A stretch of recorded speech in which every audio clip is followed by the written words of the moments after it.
नमस्कार दोस्तों, आपका इस चैनल में स्वागत है। आज हम जेटेट और सीटेट की इस श्रृंखला में संविधान से कुछ महत्वपूर्ण प्रश्न लेकर के आए हैं। वैसे अभ्यर्थी जो जेटेट और सीटेट की परीक्षा की तैयारी में लगे हुए हैं वो इस वीडियो को शुरू से अंत तक जरूर देखें। तो चलिए हम लोग संविधान से संबंधित प्रश्नों को देखते हैं। पहला प्रश्न है, भारत का संविधान किस प्रकार का है? लिखित, अलिखित, दोनों प्रकार के, इनमें से कोई नहीं। इसका सही उत्तर विकल्प ये है, लिखित। अगला प्रश्न है, ब्रिटेन का संविधान किस प्रकार का है? लिखित, अलिखित, दोनों प्रकार के, इनमें से कोई नहीं। इसका सही उत्तर विकल्प भी है, अलिखित। अगला प्रश्न है, विश्व का सबसे छोटा लिखित संविधान किस देश का है? भारत, कनाडा, संयुक्त राज्य अमेरिका, ब्रिटेन। इसका सही उत्तर विकल्प सी है, संयुक्त राज्य अमेरिका। अगला प्रश्न है, विश्व का सबसे बड़ा लिखित संविधान किस देश का है? Bharat, America, France, Germany. इसका सही उत्तर विकल्प ये है, भारत। अगला प्रश्न है, संविधान आधारभूत राजनीतिक संस्थाओं की व्यवस्था है, यह कथन किसका है? ऑस्टिन, हरमन फाइनर, अरस्तु, लास्की। इसका सही उत्तर विकल्प भी है, हरमन फाइनर। अगला प्रश्न है, किसी देश को संविधान की आवश्यकता क्यों होती है? जनता के अधिकारों की रक्षा प्रदान करने के लिए, देश की शासन व्यवस्था का सुव्यवस्थित संचालन के लिए, सरकार की शक्तियों पर सीमाएं लगाने के लिए। उपरोक्त सभी। इसका सही उत्तर विकल्प डी है, उपरोक्त सभी। अगला प्रश्न है, संविधान के अनुसार सरकार के अंगों में शामिल है विधायिका, कार्यपालिका, न्यायपालिका, उपर्युक्त तीनों। इसका सही उत्तर विकल्प डी है, उपर्युक्त तीनों। अगला प्रश्न है, भारतीय संविधान में नागरिकों को कितने मौलिक अधिकार प्रदान किए गए हैं? 4, 5, 6, 10। इसका सही उत्तर विकल्प सी होगा, 6। अगला प्रश्न है, किसी देश का शासन चलाने के लिए आवश्यक मूलभूत नियमों के संग्रह को क्या कहा जाता है? संविधान, प्रस्तावना, मौलिक कर्तव्य, सदस्यता। इसका सही उत्तर विकल्प ये है, संविधान। अगला प्रश्न है, भारतीय संविधान में वर्णित मौलिक कर्तव्यों की संख्या कितनी है? 10, 11, 7, 6। इसका सही उत्तर विकल्प बी है, 11। अगला प्रश्न है, संविधान सभा के विचार का औपचारिक रूप से प्रतिपादन किसके द्वारा किया गया? मोतीलाल नेहरू, जवाहरलाल नेहरू, एम.एन. राय, महात्मा गांधी। इसका सही उत्तर विकल्प सी है, एम.एन. राय। अगला प्रश्न है, भारतीय संविधान को जनता तक लाने का श्रेय किसे दिया जाता है? पंडित जवाहरलाल नेहरू, महात्मा गांधी, वल्लभ भाई पटेल, सुभाष चंद्र बोस। इसका सही उत्तर विकल्प ये है, पंडित जवाहरलाल नेहरू। अगला प्रश्न है, भारत का संविधान सभा किसके अनुसार गठित की गई?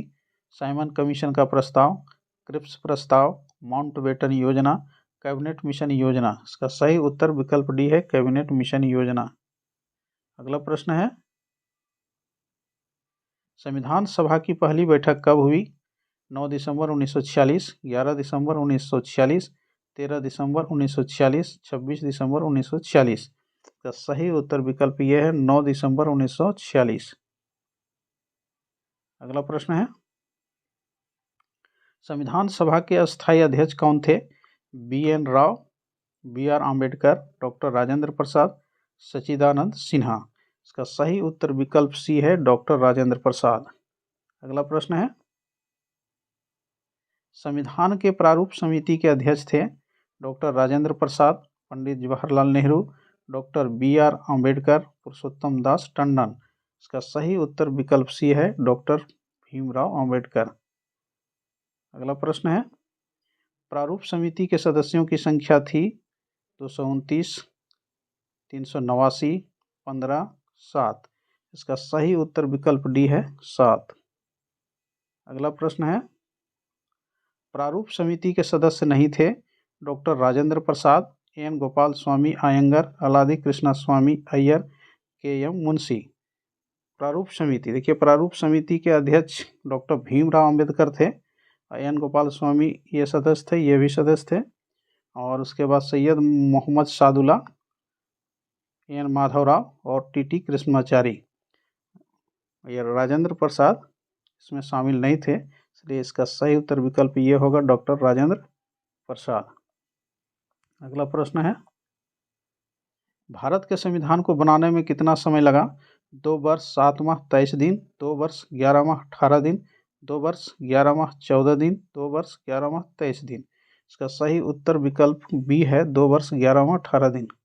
अगला प्रश्न है, संविधान सभा ने भारत के संविधान को कब स्वीकृत किया? 12 दिसंबर 1946, 15 अगस्त 1947, 26 नवंबर 1949, 26 जनवरी 1950। इसका सही उत्तर विकल्प सी है, 26 नवंबर 1949। अगला प्रश्न है, भारत का संविधान कब लागू हुआ? 26 जनवरी 1950, 26 जनवरी 1952, 15 अगस्त 1948, 26 नवंबर 1949।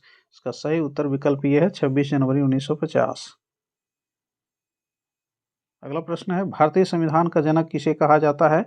पंडित जवाहरलाल नेहरू, डॉक्टर भीमराव अंबेडकर, डॉक्टर राजेंद्र प्रसाद, महात्मा गांधी। इसका सही उत्तर विकल्प बी है, डॉक्टर भीमराव अंबेडकर। अगला प्रश्न है, भारतीय राष्ट्रीय कांग्रेस ने संविधान सभा के गठन की मांग पहली बार कब की?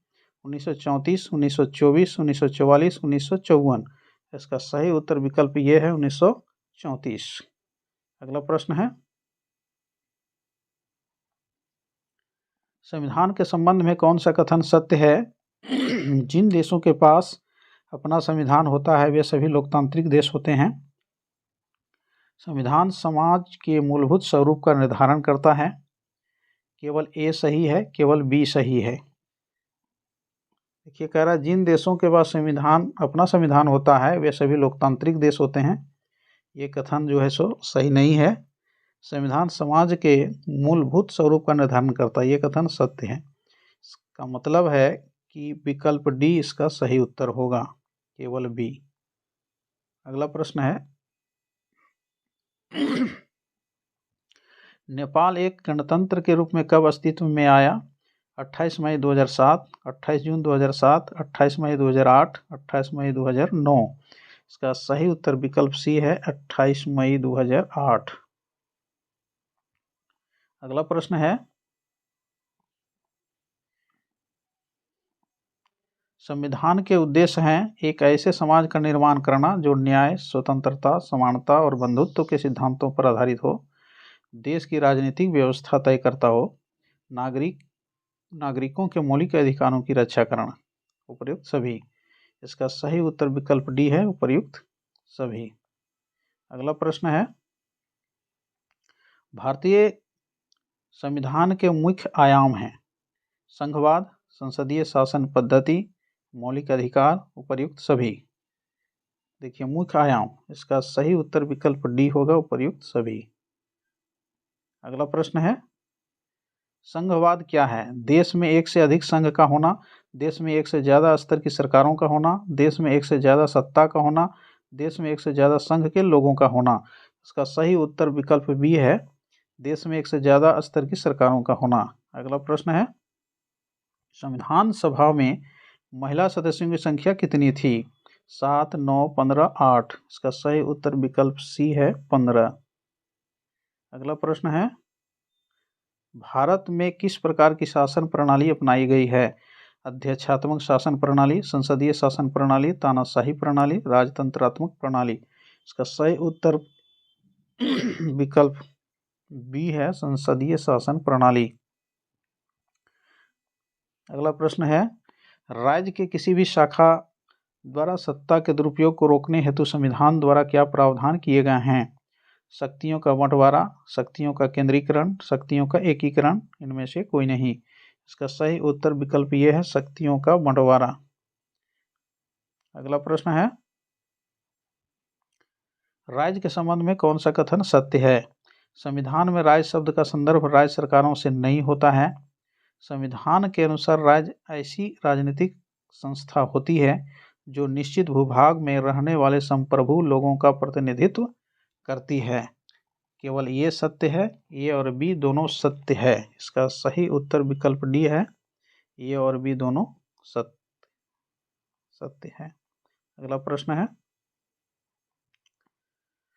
संविधान की अंतरात्मा किसे कहा जाता है? मौलिक अधिकार को, नीति निर्देशक तत्व को, प्रस्तावना को, मूल्य कर्तव्य को? मूल्य कर्तव्य को, मूल्य नहीं, मूल। इसका सही उत्तर विकल्प ए होगा, मौलिक अधिकार को। अगला प्रश्न है, भारतीय राष्ट्रीय आंदोलन का उदय कौन सी सदी में हुआ था? 19वीं सदी में, 18वीं सदी में, 15वीं सदी में, 20वीं सदी में? इसका सही उत्तर विकल्प ये है, 19वीं सदी में। अगला प्रश्न है, किसी भी धर्म को राजकीय धर्म के रूप में बढ़ावा न देना क्या कहलाता है? स्वतंत्रता, धर्मनिरपेक्षता, समानता, संवैधानिकता? इसका सही उत्तर विकल्प बी है, धर्मनिरपेक्षता। अगला प्रश्न है, राष्ट्रीय सीमाओं के आर पार अवैध रूप से गैर कानूनी खरीद बिक्री के व्यापार को क्या कहा जाता है? राज्य व्यापार, संघ व्यापार, मानव व्यापार, अंतर्राष्ट्रीय व्यापार? इसका सही उत्तर विकल्प सी है, मानव व्यापार। अगला प्रश्न है, संविधान सभा के संघ संविधान समिति के अध्यक्ष कौन थे? बी.आर. अम्बेडकर, डॉक्टर राजेंद्र प्रसाद, जवाहरलाल नेहरू, जे.बी. कृपलानी? इसका सही उत्तर विकल्प सी है, जवाहरलाल नेहरू। अगला प्रश्न है, संविधान सभा के गठन के संबंध में कौन सा कथन सत्य है? 1934 में भारतीय राष्ट्रीय कांग्रेस ने संविधान सभा के गठन की मांग को पहली बार अपनी अधिकृत नीति में शामिल किया। भारत में संविधान सभा का गठन दिसंबर 1946 में किया गया। ए और बी दोनों सत्य है, इनमें से कोई नहीं। इसका सही उत्तर विकल्प सी है, ए और बी दोनों सत्य हैं।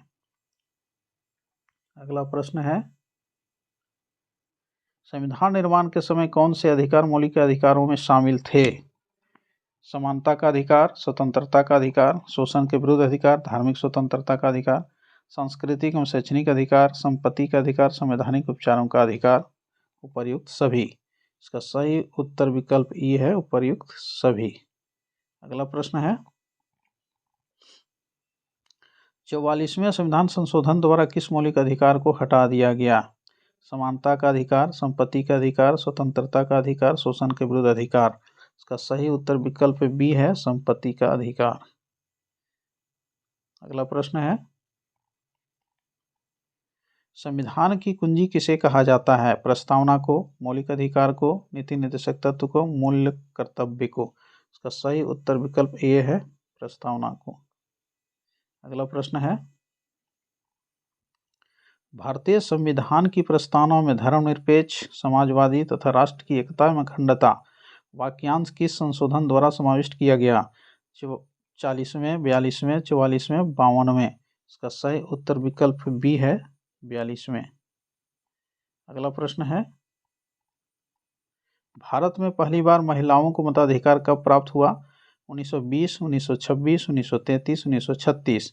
इसका सही उत्तर विकल्प बी है, 1926। अगला प्रश्न है, भारतीय संविधान में कितनी सूचियां हैं? 1, 2, 3, 4? इसका सही उत्तर विकल्प सी है, 3। संघ सूची, राज्य सूची, समवर्ती सूची? अगला प्रश्न है,